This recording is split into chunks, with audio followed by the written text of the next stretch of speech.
All right, aloha friends. Welcome to another episode of Game Time with the Goss. I'm Brian Gossett, and today we're joined with one of the best coaches in the area from Southlake, Carroll, Riley Dodge.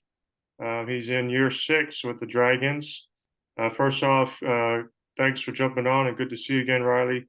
You guys are Hey, 4-0 now. Started District 1-0, started off the right foot, 44-0 against Timber Creek. We'll just start there. Just what are some of the things you liked from your team to get that W? yeah, first of all, thanks for having me, Brian, and everything you do for high school football in the area. Yeah, it was a great start. On the road, it was a short week. Just very proud of the way our kids have handled non-district play, and then obviously first district ball game. So, we have 3 goals in our field house of win district championship, practice on Thanksgiving, and then win a state title. So, one step closer to getting a district title, and just proud of the way our this ball club has been playing so far. In the coming weeks, you get Holton this week, and then you get a bye. Then you get Keller after that. Yeah, just talk about what you want to see from your team, what you want them to continue to do to get these wins. Yeah, I think it's a mature group. We got a lot of seniors. We got a lot of guys that have played football, even some young ones that have played quite a bit of ball for us the last couple of years. So, it's a group that understands how to win and what it's supposed to look like during the week. So, I think the biggest thing right now is for us to continue to get better each and every week. I know it's cliche and coach talk, but we haven't played our best game yet. And I don't expect us to after 4 weeks. But that's what we're going to strive for this week against Haltom, and just clean up the little things that we talk about making new mistakes, and that's what we want to see on Friday against Haltom. Yeah, talking about some of your players. We'll start at the top with the QB. Your 6'7" quarterback committed to Georgia Tech, Graham Knowles. Kind of interesting his past. Started last year as a backup to Caden Anderson. Caden gets injured, unfortunately, and sort of second half of the season, Graham starts, has some nice outings in the playoffs to lead you guys to another playoff run. Just where talk about just his growth and maturity over the off season to where is not at now, and just to see him producing for you guys. Well, it always helps, going into the offseason, going to spring ball, and obviously New Year when you have a quarterback that's played football for you. And I think last year after Caden went down, each and every week we grew as an offense. We grew volume wise with Graham, and just kept taking baby steps with him. We knew we had obviously Owen Allen to hand the football off to. That was a security blanket for Graham and Caden and for all of us, to be honest with you. But it just kept growing each and every week. We kept giving more stuff, and and then obviously this offseason, he had an amazing offseason, great spring ball and fall camp, and has really grown as a quarterback.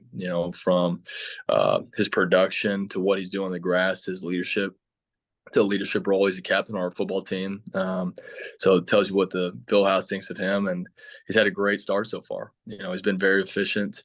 Getting the ball to our playmakers, and he's been operating at a high level. Yeah, you mentioned Owen Allen, incredible 4-year run. One of the top running backs, I think, all time in state history. But big shoes to fill, obviously. So far, one of your running backs, Davis Penn, just a sophomore, having a really nice start, almost 500 yards. I think 6 touchdowns through 4 games. I haven't seen him personally, but just thoughts on him so far, and do you see glimpses of Owen Allen in him, or is it too early to tell? It's probably too early to tell. I mean, he's doing a great job. I mean, I think that the thing that Owen, had going in his sophomore year, he played a lot of football games for us as a freshman. We had no healthy running backs in our field house at the time, and he was the next man up and got his opportunity and never let that opportunity go. And so, Davis has done a great job. He had an amazing freshman year on the freshman level, and has continued to get better and better through, more reps. And I think you saw the same thing with Owen when he was young. I mean, with a young running back, he's just getting reps and seeing it over and over. And he's a tough kid. He's very intelligent. He's able to handle a lot of stuff, and he's doing a great job for us. And we're excited to see, going into this week and then going to the bye and then the finish district play, how he grows.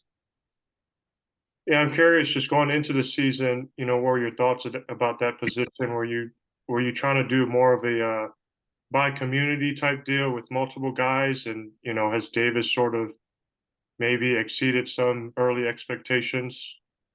Yeah, sure. I think that's still our mindset. We want to get, keep him fresh and keep, running back room fresh.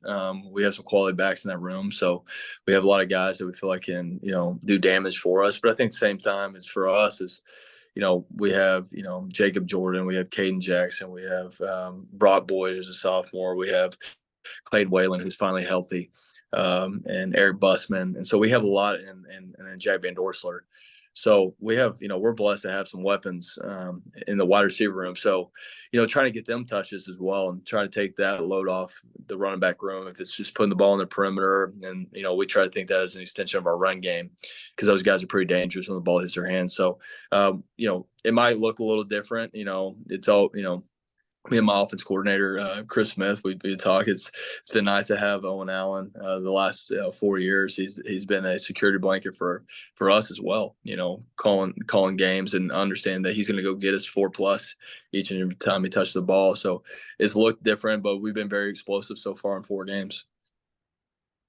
I know coaches don't really get into the whole rankings and stars and all that, but can you kind of make sense on why Jacob Jordan is underranked? No, I can't. You want to look at some of the most productive wide receivers that have come through here, and I think in the area in the last 3 years, he did it as a sophomore. He took a huge step as a junior, and then he's off to an amazing start as a senior. He does a lot of different things for us. One of the most dynamic route runners I've seen. Oklahoma's got a great one. He bet on himself. He has some opportunities to, take a scholarship at, North Texas or at Tulsa, both great places. But, he believes that, and we do too, that he's a big time wide receiver. And so Oklahoma, solid in him, and he's going to get an amazing opportunity there. And then just kind of briefly talk about your defense. One of your leaders, Dustin Mark, but looks like you got another good defensive group again.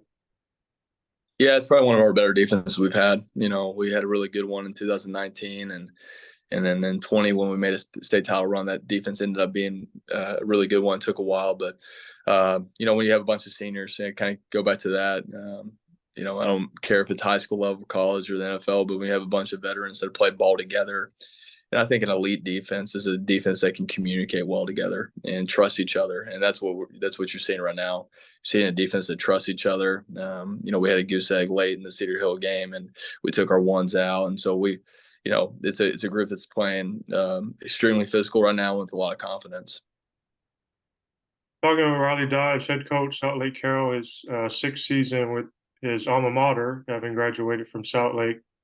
I know, for all coaches, no matter where you're at, every win is special and every moment is special and milestone is special. But give us an idea how more special is it considering it is your alma mater. No, yeah, it's crazy that it's been 6 years. It's flown by in a great way. This place is special to me. It's a special place as a whole. But I have a lot of pride, obviously, because I, wore the jersey, wore the helmet, and so I think just naturally you just have a little bit more urgency about what you're doing, and you want to represent, this town and this community the right way. And you yourself, a player, quarterback, won a state title in 2006, alongside your dad. Just what do you remember about that state title run? It was a really good football team. It was a talented group. We won in 05, my sophomore year, and played a little bit of everything as a sophomore. And then Greg McElroy graduated, and so I knew I was the next man up. And we didn't have anybody returning on offense.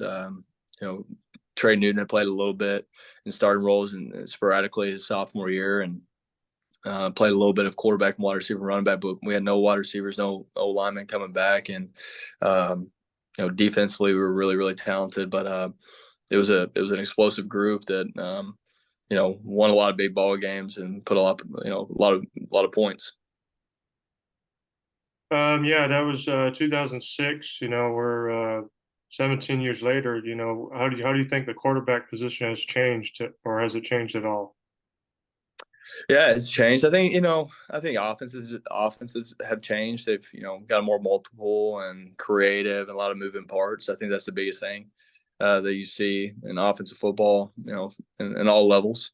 But the base of our offense is a lot of similar stuff that we did in the early 2000s. We're a little bit more multiple formationally and trying to get attack defense in different ways because defenses have gotten better. You can't be we used to be rolling into football games with two formations. We used to be in 2-by-2 and 3-by-1. Let's go operate, and it was a beautiful thing. But defenses were also very static and still, and you could. It was a clean pitcher pre-snap. So defenses have gotten more creative, and these coordinators have done a great job. So that makes you, have to be a little bit more creative offensively. What was more stressful, playing under your dad or coaching against your dad? I think he did an amazing job coaching me. You know, I think early on it was me and him both trying to fill out the dad coach relationship, and then as I got older, it was very seamless. When we were off the field, he was dad, and when we were on the field, he was coach, and I loved it. I loved every part of it. But I didn't know anything different. I mean, I grew up in a household of coaches. My grandfather was a coach. My dad was a coach. So that's just about how I thought that's how everybody lived. you know, um, I wouldn't say that the state championship game was stressful. It was just another football game for us, and we had to go win. Win one more. Makes it a little bit more intriguing for everybody else. That we were competing against each other. But I think it was stressful maybe because it was a state championship. Um, Kind of going back on Owen, have you been able to? You guys still, kind of text or talk every day, and just, how is Owen doing? Yeah, you don't know when he has his phone because sometimes they take away from him at the Air Force Academy, but Yeah. he's doing a great job. He's really loving it. That freshman year is really tough on the kids in the academy, especially the first year trying to get their feet wet and trying to figure out what's up from down. But he's loving football. He's doing a great job. We talk probably once every 2 weeks and catch up, but no, he's doing great, and we've gotten great feedback from their coaching staff as well. Uh, one of your better players to come through there is off to a great start, Quinn Ewers.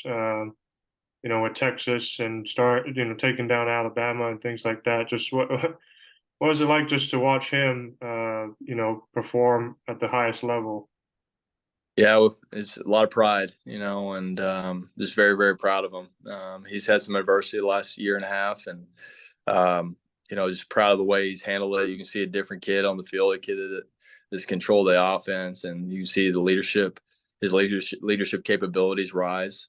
You can even see it on TV. So just proud of him, and just talking to him, just this summer, and him up here working out, and us having lunch and just different things. Just, I mean, he's more at peace right now, and I think he's having fun playing football again. I think and that's what's popping off the screen.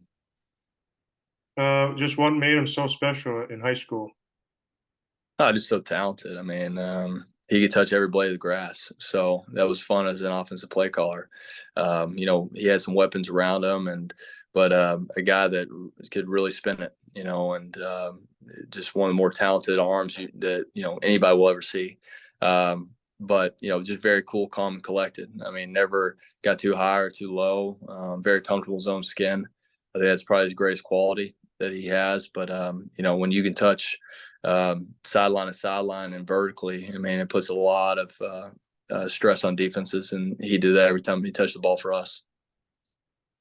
And I'll get you out on this. I think most football fans in the area know how tough it is, but obviously you've gone through it the last ever since you've been there at your alma mater, Southlake Carroll. But just the region, this area, just getting through the playoffs. Just, I mean, just how tough are the teams that you face in the playoffs?